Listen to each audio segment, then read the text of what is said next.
Chercheurs et chercheuses de vérité, salam alaikum. Je fais une nouvelle vidéo concernant la clairvoyance et la non-clairvoyance. C'est-à-dire al-basir ou al-ama. C'est-à-dire quand Dieu dit ama, ça ne veut pas dire aveugle. Parce que dans beaucoup de versets dans le Coran, ils ont traduit par aveugle. Donc là, je vous montre le tableau de bord d'un bus. Voilà à quoi ça ressemble. Il y a un bouton départ, bouton porte avant, porte arrière, et ainsi de suite. Donc, al-ama, Al-A'ma, c'est pas forcément quelqu'un qui ne voit pas avec ses yeux. Al-A'ma, c'est quelqu'un qui n'a pas, il voit pas les choses clairement. Prenons pour exemple quelqu'un qui est amoureux et il fait des choses insensées. Par amour, il ne voit pas clairement. Ou bien, dans son entourage, vous avez tous dans votre entourage des gens comme ça, bah, c'est des gens qui ne voient pas clairement. C'est pareil le sunnite. Le sunnite, par un amour démesuré du prophète, ils vont suivre les hadiths et délaisser le Coran et délaisser les commandements de Dieu.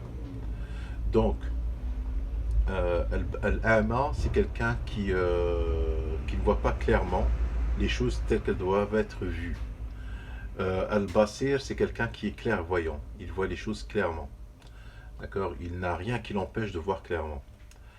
Donc on a plusieurs versets. On a par exemple dans le verset où le prophète, il y a eu un aveugle qui est venu le voir pour lui demander de le guider.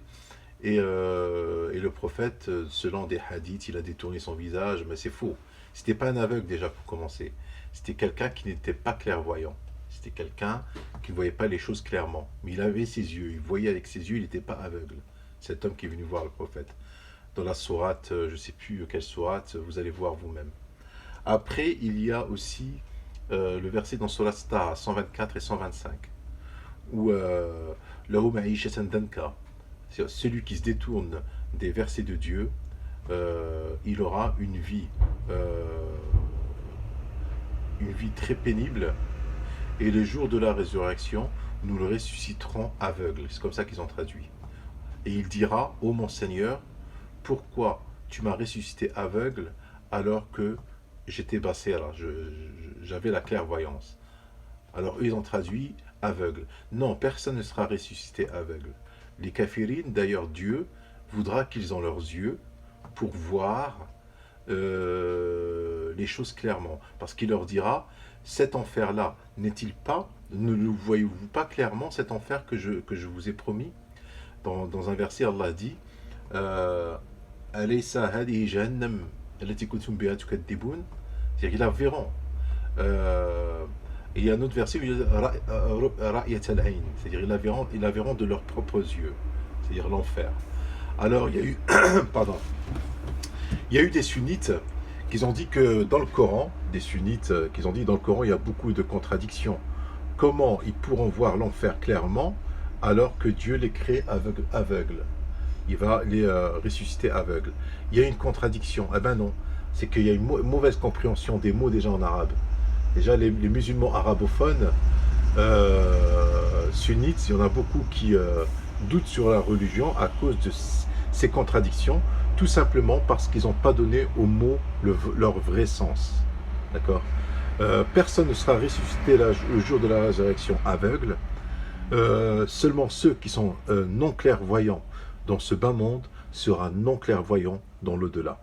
Je vais vous mettre en bas dans les descriptifs les versets concernés. Il y en a énormément, mais si vous méditez vous-même dans le Coran, je parle aux francophones, et pour les arabophones, je vais vous mettre une vidéo de Ihab al-Hariri, qui a fait une vidéo là-dessus. Lui, il est plus détaillé par rapport au mot Basir ou A'ma. Et pour les francophones, le mot aveugle, c'est pas aveugle. À chaque fois que vous voyez dans le Coran le mot aveugle, ça veut dire non clairvoyant, c'est-à-dire quelqu'un qui ne voit pas clairement les choses. Ça veut dire ça. Al-A'ma, ça ne veut pas dire quelqu'un qui a perdu sa vue. Et le Basir, ça ne veut pas dire quelqu'un qui voit. Le Basir, c'est quelqu'un qui est clairvoyant. Voilà. Donc, il y a aussi plein de versets où Dieu dit celui qui est aveugle dans ce bas monde, ben, il sera aveugle dans l'au-delà. Parce que c'est pas logique. Comment peut-il ressusciter des gens et les punir parce qu'ils ils n'ont pas suivi ses commandements, ils ont semé la corruption sur terre, alors qu'ils ne pourront pas voir l'horreur dans laquelle ils seront. D'accord. C'est-à-dire que forcément, il ressuscitera tout le monde avec ses yeux, ses mains, ses jambes, comme il est aujourd'hui sur terre. Il ne ressuscitera pas handicapé. Hein. Personne ne sera ressuscité handicapé. Wassalamu alaikum.